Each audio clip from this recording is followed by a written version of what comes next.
Hi everyone, कैसे हैं आप लोग। उम्मीद है कि आप लोग बहुत ज़्यादा अच्छे होंगे। इससे पहले वाले चैप्टर में हमने कुछ चीज़ों के बारे में पढ़ा था चैट जीपीटी के, जो कि चैप्टर 2 था। आज चैट जीपीटी का हम लोग चैप्टर 3 पढ़ेंगे, जिसमें ये जानने की कोशिश करेंगे कि एक्चुअली उसको ट्रेन किस तरह किया गया है, क्योंकि ट्रेनिंग में बहुत ज़्यादा मेहनत लगी है और इसको समझना बहुत ज़्यादा ज़रूरी है, तभी चैट जीपीटी इतने अच्छे रिजल्ट हम लोगों को दे पा रहा है।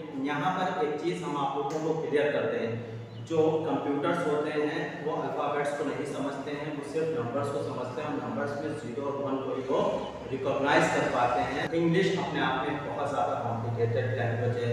इसमें अगर कुछ सेट्स ऑफ डाटा को डाला जाता था तो उसके बाद उससे कहा जाता था कि आप क्या करिए, कुछ आप वर्ड्स बना कर दीजिए, कुछ रिकॉग्नाइज करिए, कुछ पैटर्न्स बनाइए और हमें समझाइए कि क्या लिखा हुआ है।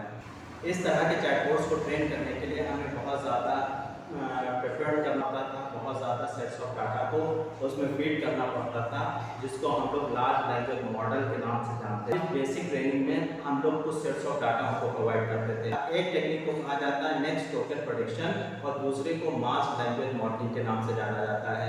अब इस तरह की टेक्निक्स के लिए हमें बहुत ज़्यादा गीगाबाइट डाटा की ज़रूरत पड़ती थी, जो उसमें डाली जाती थी और उसके बाद उससे कहा जाता था कि आप हमें एक अच्छा आंसर प्रोवाइड कर सको, जो क्वेश्चन हम लिख रहे हैं उसके हिसाब से हमें एक बेहतरीन आंसर प्रोवाइड कर सको इसको। लेकिन इस तरह के टेक्निक्स में बहुत ज़्यादा प्रॉब्लम्स आती थी। होता क्या था कि उसको जब हम कुछ वर्ड्स देते थे, सजेस्ट करता था वो हमें, तो वो कभी बहुत ज़्यादा सही होते थे और कभी बहुत ज़्यादा उसमें तकनीकी खराबी दिखाई देती थी, जिसको हम लोग लॉन्ग शॉर्ट टर्म मेमोरी के नाम से जानते हैं। यानी कि उससे पूछा कुछ और जाता था और उसका जवाब हमें कुछ और देता था। तो इसमें एक और सबसे ज़्यादा बिगेस्ट डिसएडवांटेज ये थी कि हमें सजेशन ऐसा देता था जो काफ़ी डिफरेंट होते थे। एक्चुअली हम लोग पूछ कुछ और रहे होते थे और उस सजेशन पे हमें कुछ और चीज़ें दे रहा होता था। इस मॉडल में बहुत ज़्यादा खराबियाँ थी और इसमें उतने अच्छे सजेशन से उतने अच्छे रिजल्ट नहीं आ पा रहे थे जो हम लोग चाहते थे। उसी समय गूगल ब्रेन ने एक इस प्रॉब्लम को सॉल्व किया और एक तकनीकी को या टेक्निक्स को सामने लेकर के आया, जिसको हम लोग ट्रांसफॉर्मर के नाम से जानते हैं। और इसकी सबसे बड़ी एडवांटेज क्या थी कि आप जब भी कुछ लिखते थे तो वो बड़ी अच्छी तरह से उसको रिकॉग्नाइज करता था और उससे रिलेटेड बेस्ट आंसर होता था, वो आपको प्रोवाइड करता था। लेकिन ये 2017 से पहले हो पाना बहुत ज़्यादा मुश्किल था। क्यों? उसके पीछे रीज़न हमने बताया कि इसमें बहुत ज़्यादा प्रोसेसिंग पावर की ज़रूरत पड़ती थी, जो कि इससे पहले नामुमकिन थी और वो पॉसिबल नहीं हो पा रहा था। अच्छा, जब हम लार्ज लैंग्वेज मॉडलिंग की बात करते हैं तो वहाँ पर हम इसके एग्जांपल के तौर पे भी आपको समझा देते हैं, तब आगे की तरफ बढ़ते हैं कि चैट जीपीटी को एक्चुअली किस तरह से ट्रेन किया गया है। वहाँ पर होता क्या था कि आप मान लीजिए कोई इसको एग्जांपल देते थे कि हमें क्या जानना है कि रहीम डैश रीडिंग, तो आप बीच में सेंटेंस क्या आना है ये बताओ। तो वो उसको पैटर्न्स को समझने की कोशिश करता था, लेकिन वो सही आंसर नहीं दे पाता था। हो सकता है कि हमें लव्स पसंद हो, रहीम लव्स रीडिंग, लेकिन वो आंसर क्या दे रहा है, रहीम हेट्स रीडिंग। तो इस तरह की बहुत ज़्यादा उसमें कमियां देखी जाती थी। इसी तरह जैसे आप श्री में देखते हो कि श्री में जब आप कुछ गूगल पे भी टाइप करते थे या श्री से कुछ कहते थे तो श्री से जब आप कुछ बोलते हो तो वो लिखने की कोशिश करता था और कई तरह के सजेशंस भी देता था।